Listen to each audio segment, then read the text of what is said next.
Join me in this amazing interview as I mentally step into the magical garden of my friend and colleague Lynne Seals, a fellow holistic nutritionist who moved from BC, Canada, across the ocean to near Geneva, Switzerland. Today's episode is about the energetics of eating seasonally. We dig into what it feels like to land in that and how to ease chaos with the benefits of eating seasonally, with instructions from nature. We dig into the return to tradition, future care and principles of permaculture, and set you up for success in the simple seasonal eating approach.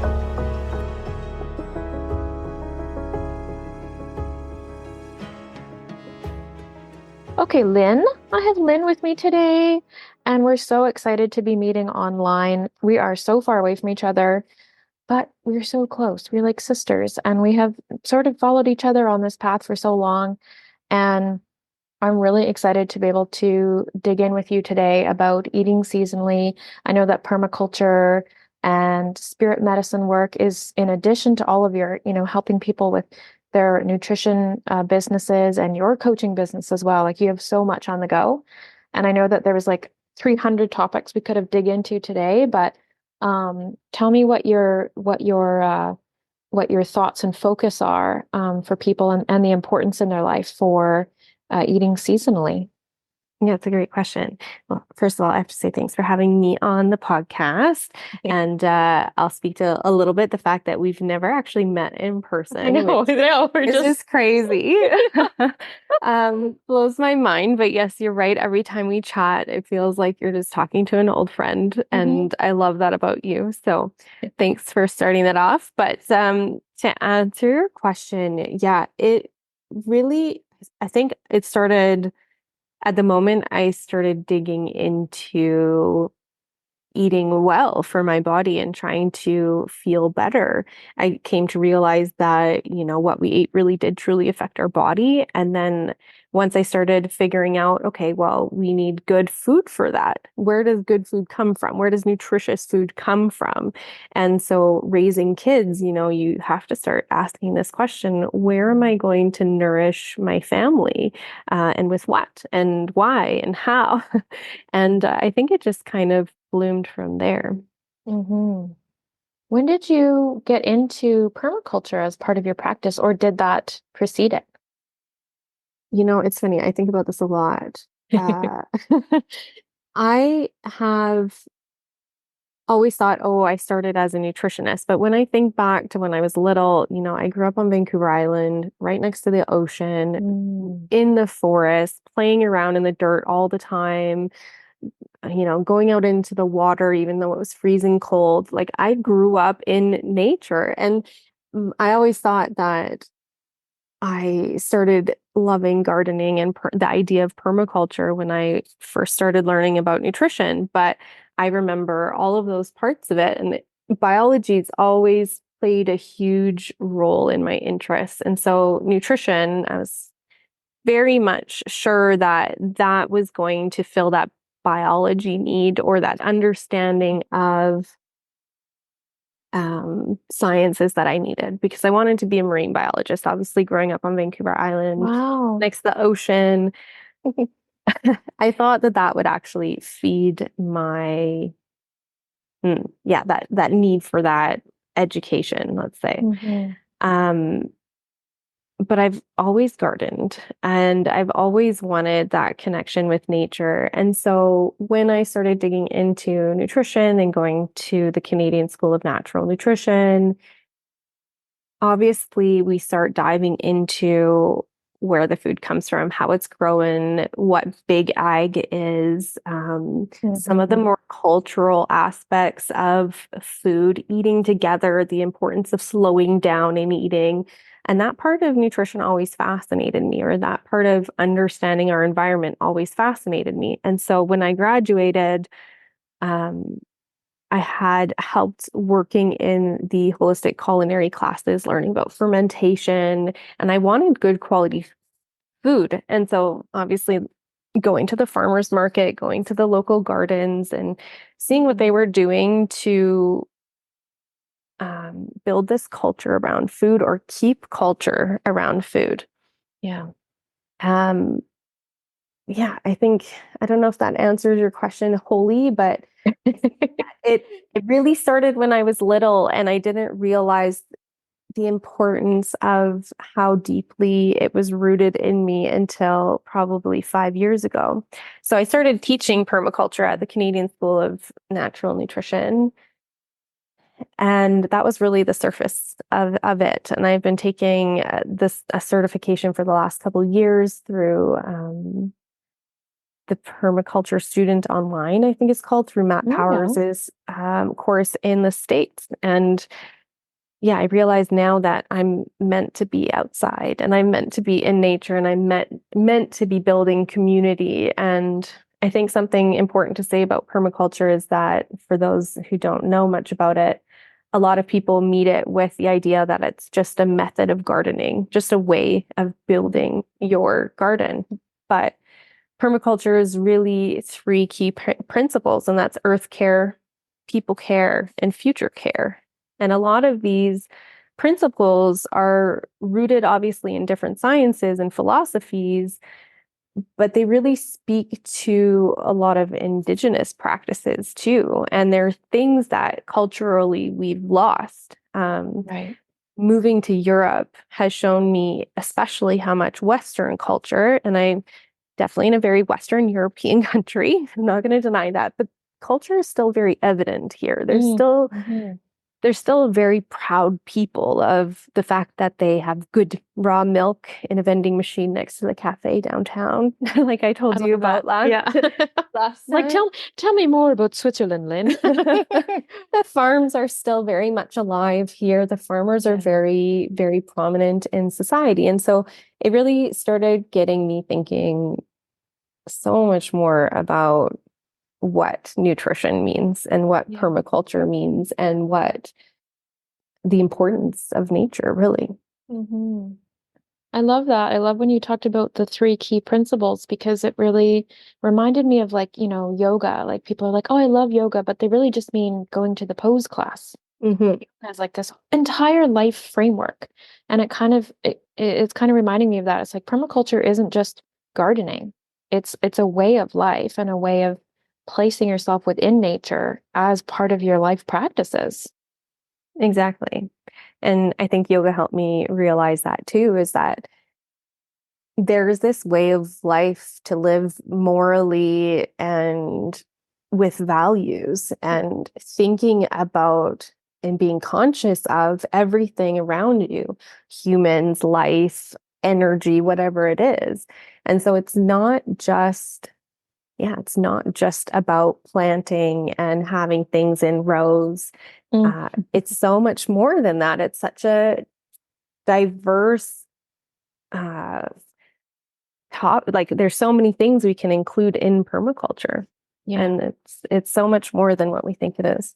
Yeah. Amazing.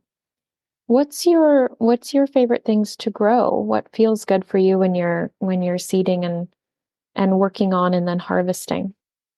It's funny, I'm very attracted to perennial plants, so plants that Mm. show up year after year. Mm-hmm. What I realized is that although I love, cucumbers and tomatoes and all of those things, they're finicky, especially when you're not growing in the area that they're meant to grow in. Mm-hmm. So I do really appreciate supporting perennials that show up more in the field. So what I've started doing is cultivating things like violets and wild garlic and stinging nettle in the garden. Mm. But a huge variety of plant medicines and trees and even the things that we grow in our garden typically that are medicinal as well. But it's kind of a mix of all of these things that will show up year after year and have a lasting effect on not only me, but all the people around me, the garden, the bees, the biodiversity. So keeping it like that, the annual planting, I don't love as much. Mm-hmm. Mm-hmm. I'm drawing such a metaphor in my head because I'm like, Lynn, you're a perennial. You show up, you work so hard every year and you give so much to Mm, your community and you're like you're constantly evolving who you are in business, but you're also like that consistency is there, right? And I think that's like, I mean, it has to be a key for entrepreneurs, right? Like we have to keep doing that even when we don't really know what direction we're going. And I think, just to pull it back to eating seasonally, I think that can be a challenge for people when there's so much information online. And in our industry, there's 1,000 different ways people can, get lost and feel conflicted about what they should be eating or what's right for them. And so eating seasonally can be a way for people to land in. Like a seasonal diet gives you instructions from nature, and it can actually like make things easier, right?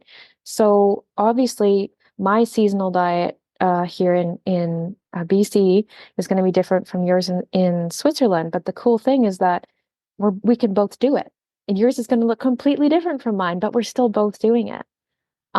So is eating seasonally something that you find that you help your clients with? Is that something that you help people sort of like move into the rhythm of? Yeah, I think it's a really fun way. The garden is a really fun way. So just to make it clear, I have a 200 square meter garden where I've been cultivating for 3 years.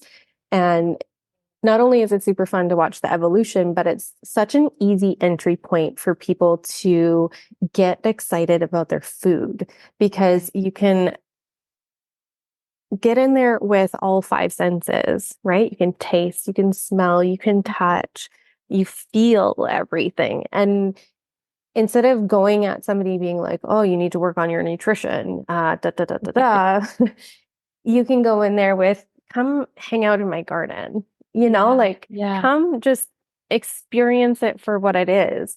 And I think people can see at that point the benefits of eating seasonally because you harvest what is there in that moment, and then you can create these beautiful dishes from what nature is giving you. And so eating seasonally, I think, has just become the answer to the chaos. I have tried every diet regime out there as a nutritionist, and the thing that keeps calling me back is the idea of eating seasonally or as close to nature, because Yeah.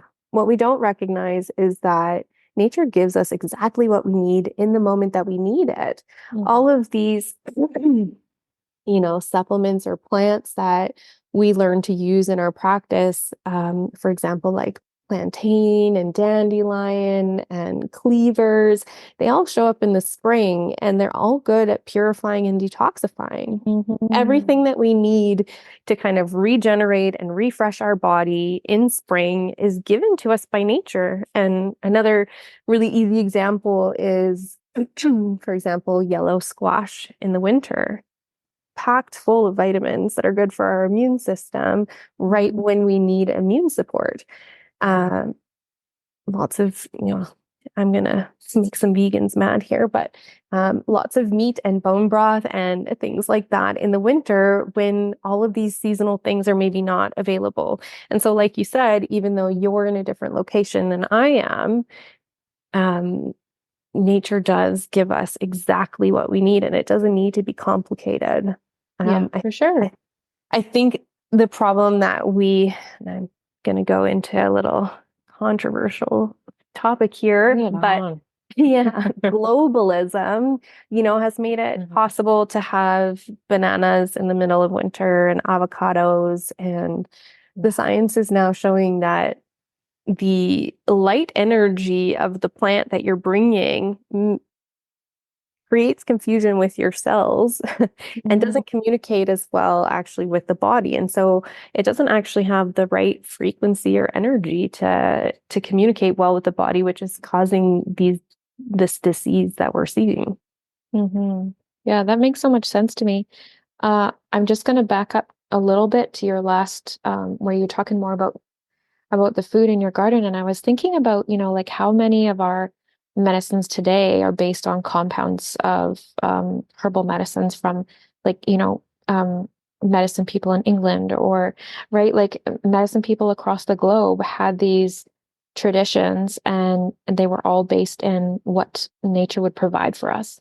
And so, like you and I talked about before we got on here, it's like it's like this is all just different forms of people refinding their place in nature and returning to tradition. Um, and I really liked when you talked about the sensory aspect of it, like that being able to taste and smell and touch food like that. Because, when you think about like Jamie Oliver doing that, remember that video where he like was talking to the kids and it's like, where does this veggie come from? And they're like, the store, like they didn't understand, right? And that was really scary. And so I'm sure it's important for you as a mom to have your kids like understand this as well. And so there's like so many layers of why this work is important to you, and I can see that in your ability to describe it, and then yeah, thinking about our food and the energetics of it and how that matches up. It makes so much sense to me, and but again, it's like eating seasonally can um, get you more in tune with your body so that you can sense that that's off, right? Like you can sense, oh yeah, I'm eating a banana in December in Canada, and that feels like I can do it and it's cool. I'm grateful that I can, but also it's really weird. And unless we're in tune with our body, like we would just not think about that, right? I Yeah. think about that all the time. It's like when you're in the grocery store, it's like you're horrified and grateful at the same time. Yeah, well, we've never been so lucky. We've never had this much food. And so I want to, I'm going to finish this thought and then I'm going to go back to the children. Okay. But okay, what was I saying? Help me out here. I was going on a tangent and now I lost it. It's okay. We'll go to It's the okay. I did children. like 3 tangents already. I This is what this is about. Anyway, the children aspect I think is really important because when I teach workshops or do foraging classes, for example, the kids are always so curious. And I'm going to put a pun in here. They eat that shit up, man. Like, Yes. I had this kid the other day. I'm really lucky to have a colleague who is a great chef and he Mm, loves cooking. And so I'm throwing these new things at him to try out. And he made this amazing wild garlic dressing for a salad that I had harvested from our garden. And the kid ate like 4 bowls. And amazing. his mom looked at me and was like, if I had known all I had to do was go harvest wild garlic to get my son to eat salad, I would have done it. But the taste is, I think we crave these things and we don't realize how much our body wants them until we actually start just tasting it. And so that's one point on the kids. I think that it can be really scary talking to children about where they think their food comes from. I remember I used to volunteer for growing chefs in Vancouver, and kids would Yeah. draw carrots Mhm. from growing off of the trees like an apple would Oh, because they had okay. no Yeah. idea. Or that ketchup was tomatoes. They'd be like, I don't like Mhm. tomatoes. I was like, do you like ketchup? Yes. Okay. Man, that's like 60% tomato. Yeah. So those things. But Confucius said a long time ago, if you're planning for 1 year, plant rice. If you're planning for 10 years, plant a tree. If you're planning for 100 years, educate children. Wow.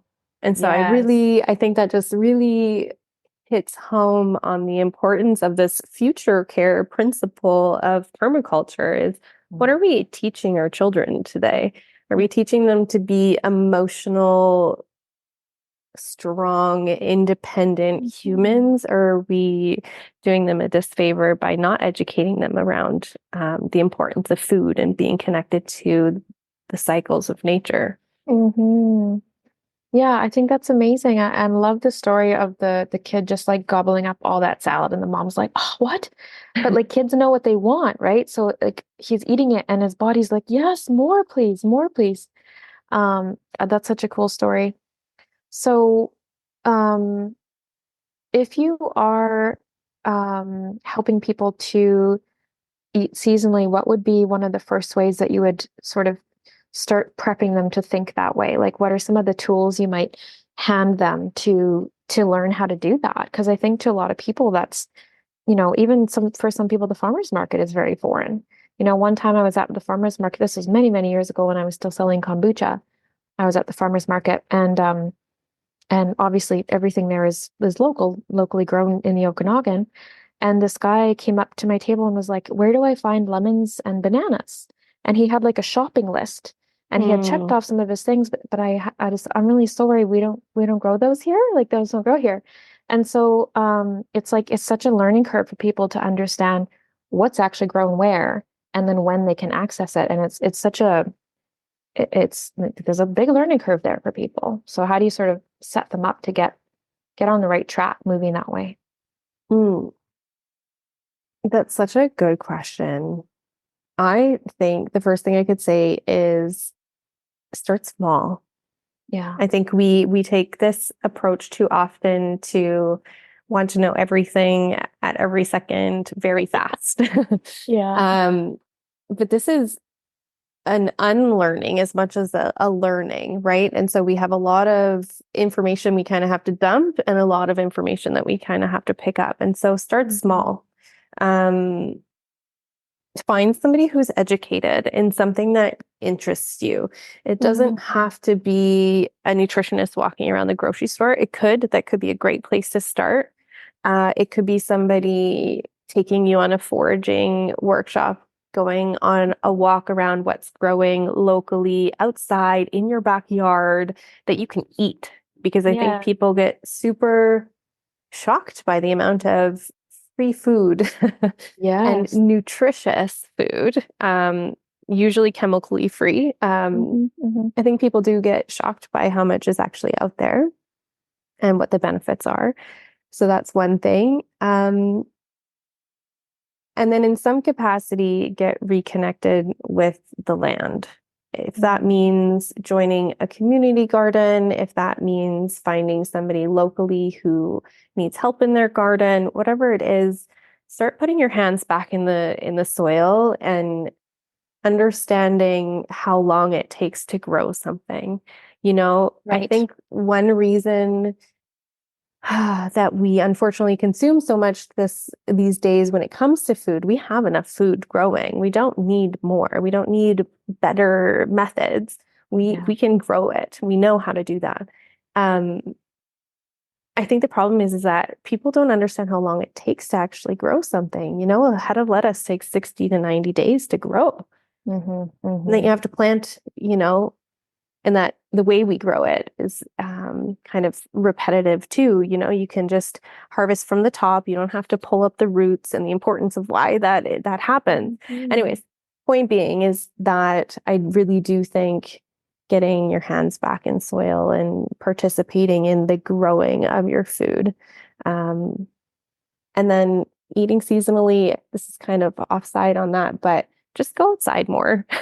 Right. See the sunlight, see how the time changes during the year, more than just, oh man, the time sprung forward and fell back in the different equinoxes. But what is nature doing at some moment? We're too much inside, I think. Yeah, for sure. For sure. And I know for me and every other human that our mental health exponentially increases when we go outside more. And I remember doing this activity many years ago in a Métis women's course, and it was finding yourself or placing yourself on the land. And so the activity was to spend time on the land wherever you wanted, like in your backyard, or if there was a place you'd like to go walk, wherever. For you, it'd probably be your garden, and to just spend time there every day, studying and connecting with the land and noticing like which direction does the sun rise and set, and what are the smells on the land, and and your direction, like north, east, southwest, right? Sort of just getting to know like what happens there. And I loved the process, and for me it was really comfortable, and like it felt really good. And then I also, had like sadness that we had to teach people this because it's so foreign to them that they wouldn't be able to connect with those cycles. Like I've always been very in tune with, well, especially in my hometown, like what the sun looks like when it comes up and which mountain it pops up over. And you know what I mean? And so that's always been like a part of like how I experienced life is being in tune with these cycles. And I don't think that people can understand the depth of the importance of that until they start doing it and how much it will drastically alter like how you walk through the world and how you experience the world and how it feels. It's so powerful. What would be one of the, I'm really curious, what would be one of your biggest comparisons, like either food wise or just energy wise, um, between where you grew up and where you live now? Mm, that's a good question. I would say because we're in a temperate climate, a lot of the same things grow here. I think the biggest difference is that I spent half my adult life in a big city, you Mm. know? So I can now so I'm in Switzerland. We're in a relatively small town in comparison to Vancouver, Oh, okay. BC. Yeah. We have 20,000 people here. Yeah. Um, I would say the food is very similar, except for the fact that things taste a lot better. The growing process in Europe is very different than it is in the United States or Canada for that matter. So one thing we noticed was things just go bad here so much Right. faster than things because of the preservatives Yeah. over in North America.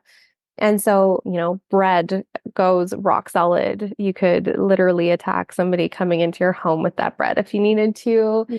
Um, we're Me so too. close to the Yeah.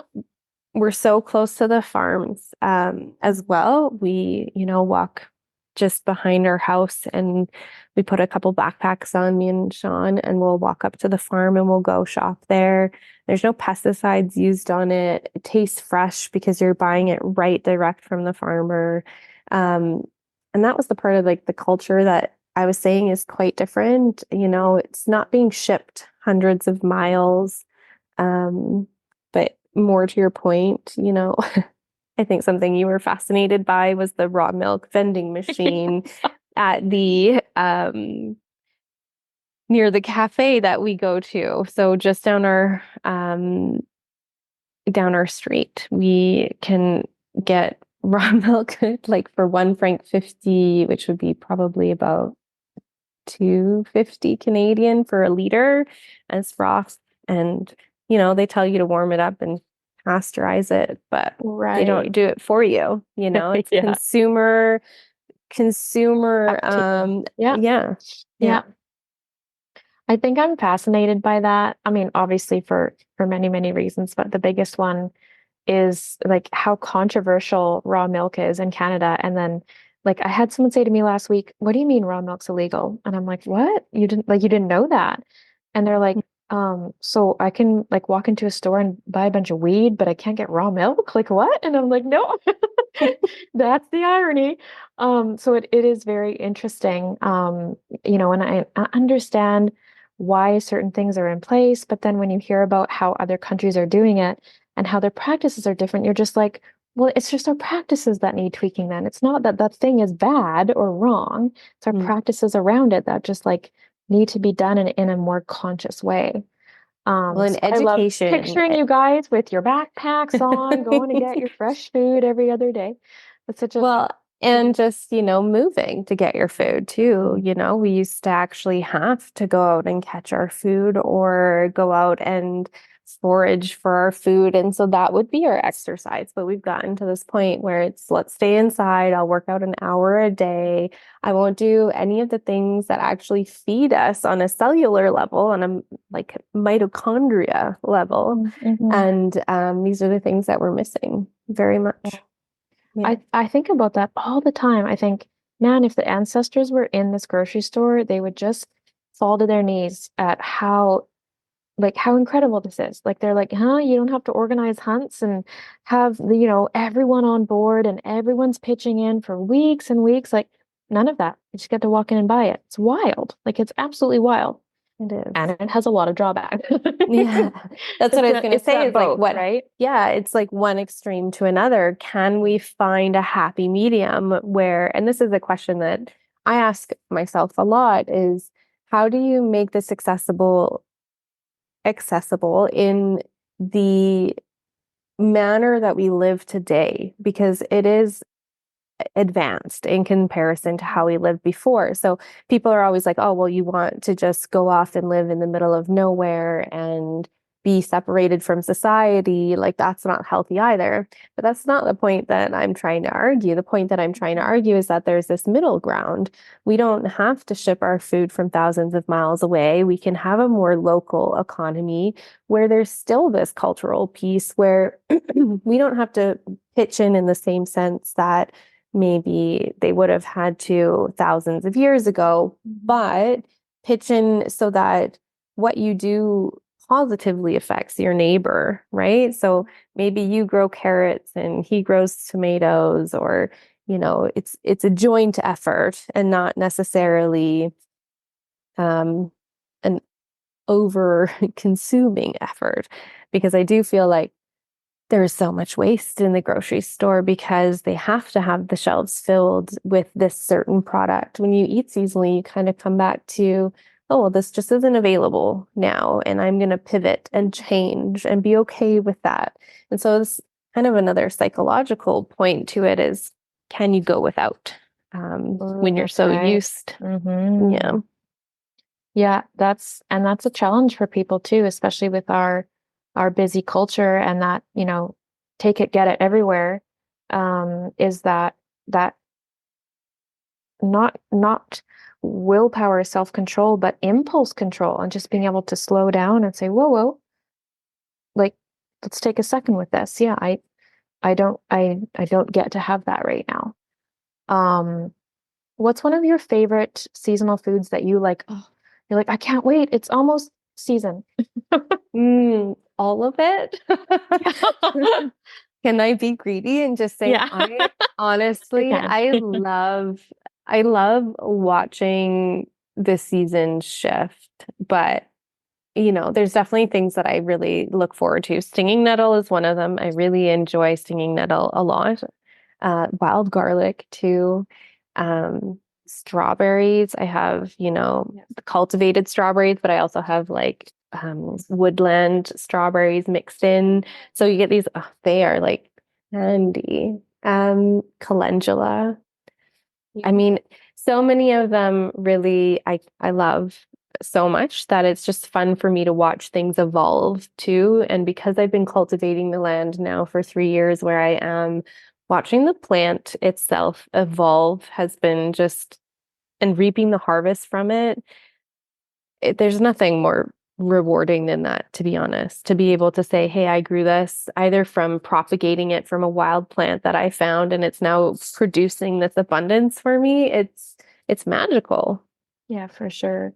For sure. And I think that people, in my experience anyway, people can get a taste of that magic when they choose seasonal, right? It's Yes. like if you don't have the space or the ability to grow it yourself, you can find it and you can have that experience of like, wow, this was grown like, a kilometer from here and it feels different. It tastes so good. And so you get like a sampling of that magic when you choose seasonal, even if you can't grow it yourself. Yeah, it's a visceral response. Yes. It's not Yeah. even the same. There's life and energy to it, and it feels very, very different. I think I kind of want to add to that because how I feel in my garden. It was really because I started out small, a couple boxes, and then it grew to 170 square feet, and then Mm. 70 square meters. I have to switch because that's when we came over here. So it's a lot. um, and now we're in this bigger plot, and gardening was always good for me. I liked it. I liked knowing where the food came from and things like that. But now it really became a question of if I got closer to nature, would I feel more balanced? And could I put my autoimmune stuff kind of into remission by getting closer to nature, by going outside, by having this experience, by putting my energy into something like this? Would I be able to feel better? And it's a resounding yes for me. And every person that has come to help me or come on a workshop, they're like, I need more of this. And I think that's why I made my tagline for my business, find your true nature, you know? Nature on a cellular level, nature in your mind, your nature. Who are you as a human? Who are you, and how do you resonate within this environment that you're in? How connected to it can you be, and how does that change your life for the better? Because I really do feel like getting connected to nature does change your life for the better in so many ways. Absolutely. And I think it's so interesting. I want to wrap up super soon, but I just want to say I think it's really interesting that, you know, it's like we have these sort of like facades as holistic nutritionists, but we're really just helping people get back to the land and return to tradition. And it's such important work. But it's like we didn't just get here. Like like you even traced it back to when you were a kid at the very beginning of our talk. And same for me. Like I'm sure you remember being a kid and like mixing up your, mud and rock That's potions super, and being yeah. like, yeah, like I'm making magic potions. And then I remember having that feeling when I used to brew kombucha, I was like, this is the same. Like I've been doing this since I was like 6 years old, right? Yeah. So we have all these like ties, like sort of we can see in our whole life and our timeline of like how we were developing to get to where we are today. I'm so honored to know you, and it's so cool to watch how our practices are evolving and how we're evolving as women. And I'm just really grateful to have people like you in my life that are doing this work because it's so important and people really need it, especially this like digital age that we're walking into. Like they're losing themselves to it. And as much as I love my smartphone, I would rather be sitting in the garden. And I'm sure that you agree, like our like technology, it's amazing, but I don't want to lose myself in it. Like I want to have my place in nature. Um, we had such an amazing talk. Please tell people how they can connect with you online or anything special you have going on in your business right now that you want to promote. For sure.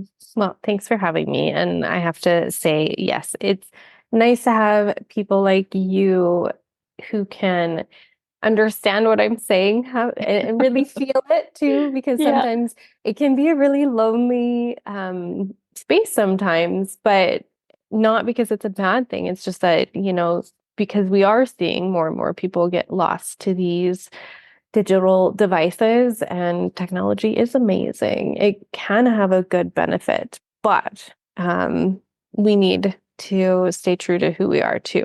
So Yeah. thanks for keeping me on point as well. How can people find me? Well, I have a website called Jardin Feuille de Vie, which is French. We can put it in a For link sure. at the Yeah. bottom. There's both English and French on there. What I'm promoting is getting back in the garden and going outside. I have a foraging guide that people can download, which gets you reacquainted with things like stinging nettle and dandelion and plantain and a few other things that even people in Canada will for sure recognize. So I think that's a good place to start. Amazing. Thank you so much for your time. And I'm totally craving stinging nettle now. I'm gonna have to go text my chef friend and be like, yo.